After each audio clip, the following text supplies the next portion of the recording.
Kannada matrimony ಆಷಾಢ offer. ಈಗ membership ತಗೊಳ್ಳಿ, ಆಷಾಢದಲ್ಲಿ free ಆಗಿ ಯೂಸ್ ಮಾಡಿ.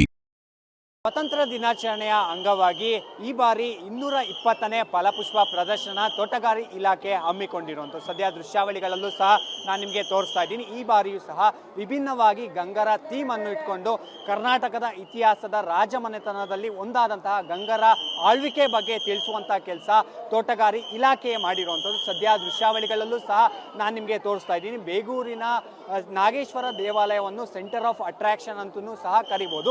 ಮತ್ತೊಂದು ಭಾಗದಲ್ಲಿ ಅಂದರೆ ಎಡಭಾಗದಲ್ಲೂ ಸಹ ಏನು ಬ್ರಹ್ಮ ಮಾನಸ ಸ್ತಂಭವನ್ನು ಸಹ ನಿರ್ಮಾಣ ಮಾಡಿರುವಂಥದ್ದು. ಅಂದರೆ ಎಲ್ಲಿ ಆ ಸ್ತಂಭ ಇದೆಯೋ ಅದೇ ರೀತಿಯಾಗಿ ಹೂವಿನ ಮುಖಾಂತರವಾಗಿ 34ಕ್ಕೂ ಹೆಚ್ಚು ಹೂಗಳನ್ನು ಬಳಸಿ, ಅದರಲ್ಲೂ 136ಕ್ಕೂ ಹೆಚ್ಚು ತಳಿಗಳನ್ನು ಬಳಸಿ 34 ಲಕ್ಷದ ಹೂಗಳ ಬಳಕೆಯಾಗಿರುವಂಥದ್ದು. ಇದ್ರ ಬಗ್ಗೆ ಮಾತನಾಡಲಿಕ್ಕೆ ತೋಟಗಾರಿ ಇಲಾಖೆಯ ನಿರ್ದೇಶಕರಾದಂತಹ ಜಗದೀಶ್ ಅವರು ನಮ್ಮ ಜೊತೆಲಿ ಇದ್ದಾರೆ. ನಾನು ಮಾತಾಡ್ತಾ ಹೋಗ್ತೀನಿ.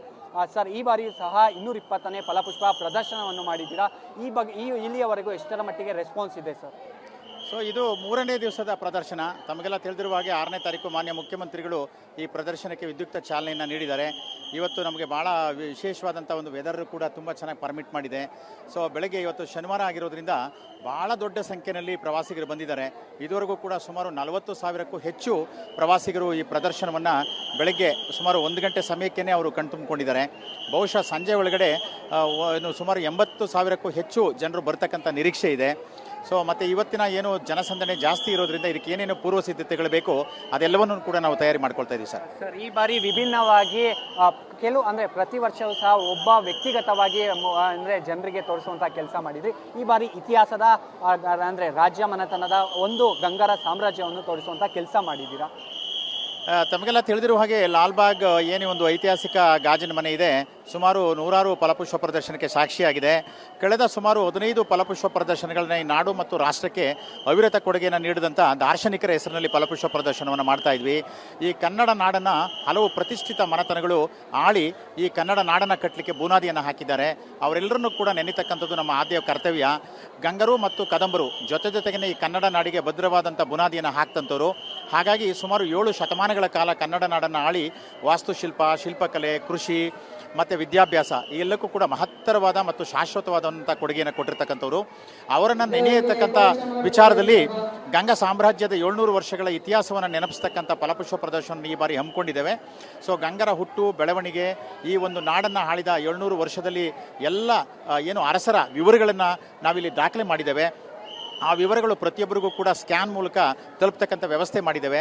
ಹೀಗೆ ಕನ್ನಡ ನಾಡಿನ ಆಳಿ ನಮಗೆ ಮಹತ್ತರ ಕೊಡುಗೆಯನ್ನು ನೀಡಿದಂಥ ಗಂಗರನ್ನು ಪುಷ್ಪ ಲೋಕದ ನಡುವೆ ಸ್ಮರಿಸ್ತಕ್ಕಂಥ ಒಂದು ಅವಕಾಶವನ್ನು ಈಗ ತೋಟಗಾರಿಕೆ ಇಲಾಖೆ ಕಲ್ಪಿಸಿದೆ.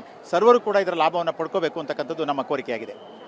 ಇದಿಷ್ಟು ನಿರ್ದೇಶಕರಾದಂತಹ ಜಗದೀಶ್ ಅವರ ಮಾತಾಗಿರುವಂಥದ್ದು. ಸದ್ಯ ಮತ್ತೊಂದು ಭಾಗದಲ್ಲೂ ಸಹ ನೋಡ್ತಾ ಇರ್ಬೋದು, ಈಗಾಗಲೇ ಸಾವಿರಾರು ಸಂಖ್ಯೆಯಲ್ಲಿ ಇಲ್ಲಿಗೆ ಬಂದು ಫಲಪುಷ್ಪ ಪ್ರದರ್ಶನವನ್ನು 220ನೇ ಫಲಪುಷ್ಪ ಪ್ರದರ್ಶನವನ್ನು ಜನರು ಸಹ ನೋಡ್ತಿರುವಂಥದ್ದು. ಈಗಾಗಲೇ 40,000ಕ್ಕಿಂತ ಅಧಿಕ ಜನ ಈ ಫಲಪುಷ್ಪ ಪ್ರದರ್ಶನವನ್ನು ವೀಕ್ಷಣೆ ಮಾಡಿರುವಂಥದ್ದು. ಅಂದರೆ ಕೇವಲ 1 ಗಂಟೆಯೊಳಗಡೆ ಈಗಾಗಲೇ 1 ಲಕ್ಷಕ್ಕಿಂತ ಹೆಚ್ಚು ಜನ 3 ದಿನಗಳಲ್ಲೇ ಈಗಾಗಲೇ ಫಲಪುಷ್ಪ ಪ್ರದರ್ಶನ ಮಾಡ್ತಿರುವಂಥದ್ದು. ಇದರ ಜೊತೆಗೆ ಒಂದು ಕಡೆ ಜನರು ಸಹ ಇದಕ್ಕೆ ಮೆಚ್ಚುಗೆಯನ್ನು ಸಹ ವ್ಯಕ್ತಪಡಿಸ್ತಿರುವಂಥದ್ದು. ಯಾಕಂದರೆ ಇದು ಕರ್ನಾಟಕದ ಇತಿಹಾಸದ ಒಂದು ರಾಜ್ಯ ಮನೆತನ ಆಗಿರೋದು. ಇದು ಪ್ರಮುಖವಾಗಿ ಜನರಿಗೆ, ಅದರಲ್ಲೂ ಹೊರ ರಾಜ್ಯದ ಜನರು ಸಹ ಇಲ್ಲಿ ನೋಡಲಿಕ್ಕೆ ಬರ್ತಾರೆ. ಅವರಿಗೂ ಸಹ ನಮ್ಮ ಕನ್ನಡದ ಇತಿಹಾಸವನ್ನು ತಿಳಿಸುವಂಥ ಕೆಲಸ ತೋಟಗಾರಿ ಇಲಾಖೆ ಮಾಡ್ತಿದೆ ಅಂತೇಳಿ ಒಂದು ಕಡೆ ಜನರು ಸಹ ಶ್ಲಾಘನೆಯನ್ನು ವ್ಯಕ್ತಪಡಿಸ್ತಿರುವಂಥದ್ದು.